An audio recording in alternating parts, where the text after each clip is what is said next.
Olá, pessoal, tudo bem? Sejam bem-vindos ao canal Crimes do Passado. Eu sou a Glaciele e hoje nós vamos falar sobre o caso de Sandra Regina Ruiz Gomes, conhecida também como Sandrão. Portanto, se você gosta desse tipo de conteúdo, já deixa seu like, se inscreva no canal, ative o sininho para não perder as notificações. E agora vamos ao que mais interessa, que é o caso de hoje.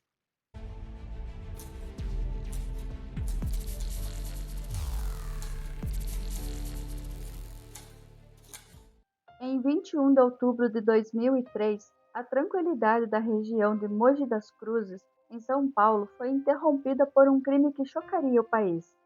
Por trás de uma aparente vida comum, uma jovem mulher estava prestes a se tornar um dos nomes mais comentados dentro e fora do sistema prisional brasileiro.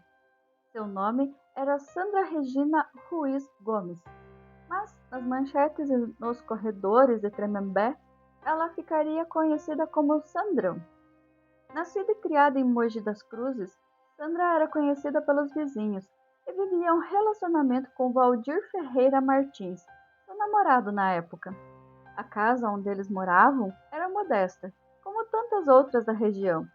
Na mesma rua, a poucos metros dali, vivia a família Castro, pessoas queridas e respeitadas, que viam em seu filho adolescente, Thalisson Vinícius da Silva Castro, de apenas 14 anos, um futuro promissor.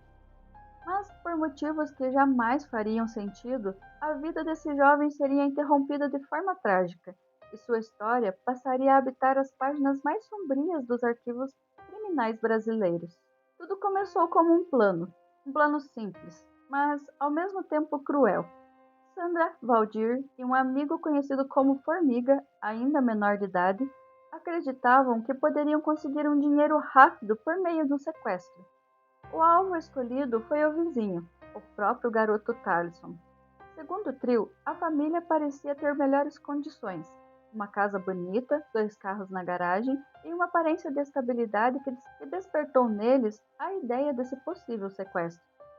O objetivo era pedir 40 mil reais em resgate, uma quantidade que, segundo as investigações, seria utilizada para bancar uma viagem e também comprar um carro novo.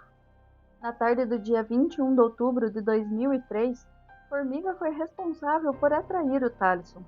Com uma desculpa banal, o levou até uma casa pertencente à família de Valdir, um imóvel que no momento estava desocupado e seria utilizado como cativeiro. Lá, o adolescente foi trancado em um quarto, enquanto Sandra e Valdir acompanhavam tudo à distância. Os dias que se seguiram foram de angústia e desespero para a família.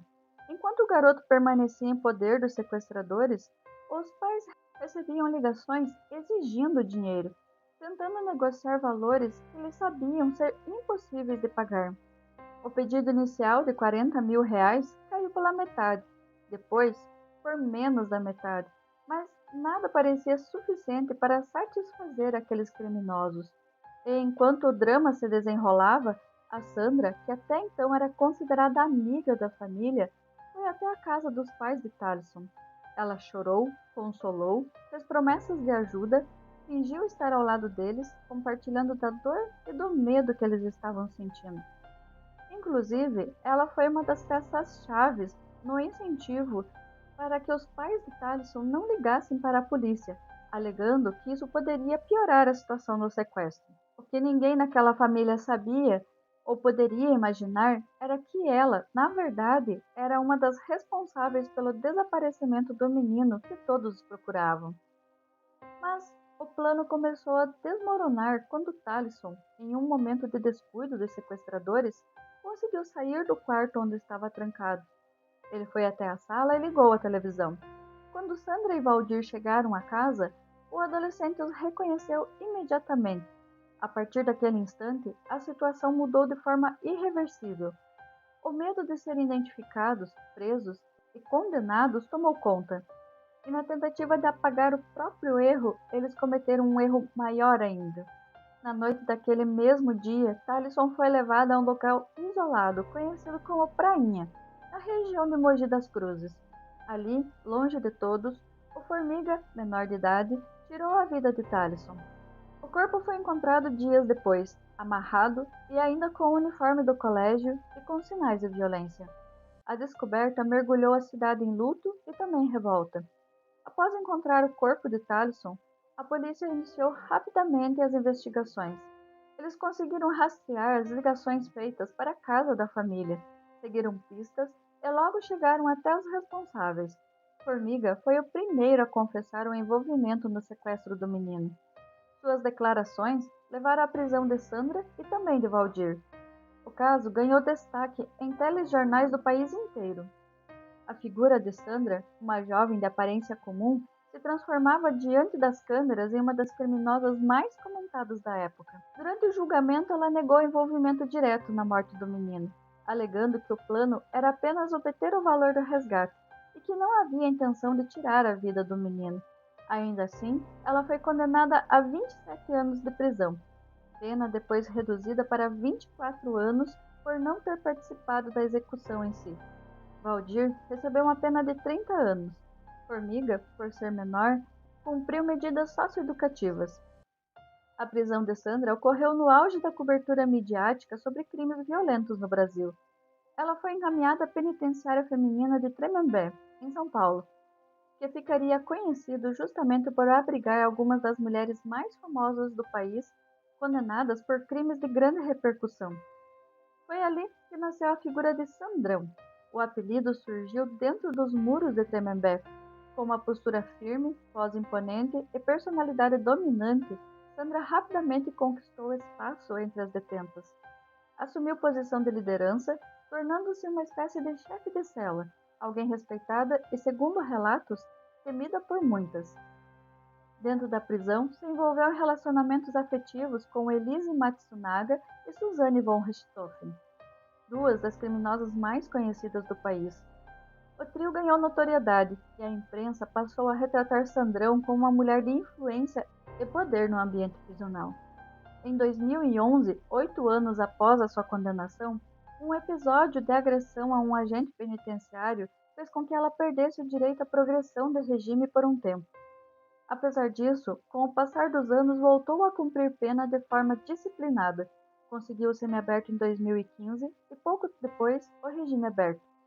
Atualmente, a Sandra cumpre liberdade condicional em Mogi das Cruzes. Ela está sob supervisão judicial. Ela deve seguir regras como comparecimento periódico à justiça e restrição de deslocamento sem autorização prévia. Desde que deixou o presídio, ela mantém um perfil discreto. Ela evita aparições públicas e se recusa a conceder entrevistas. Em 2025, o seu nome chegou a voltar aos holofotes com o lançamento da série Tremembé, que retrata o cotidiano e os bastidores da penitenciária onde Sandra conviveu com outras detentas conhecidas. Desde então, o interesse pelo público pelo seu paradeiro ressurgiu, mas, fora dos muros do sistema prisional, a sua vida permanece envolta em silêncio. O caso de Sandrão é, acima de tudo, a história de uma vítima, o Talisson Vinícius da Silva Castro, um menino de 14 anos, cheio de sonhos e futuro pela frente. Talisson era descrito por vizinhos e professores como educado, alegre e muito próximo da família. Ele gostava de futebol, de música e de ajudar os pais nas pequenas atividades da casa. Por fim, este caso de sequestro do menino Talisson trouxe a condenação dos culpados, como um fechamento jurídico neste caso.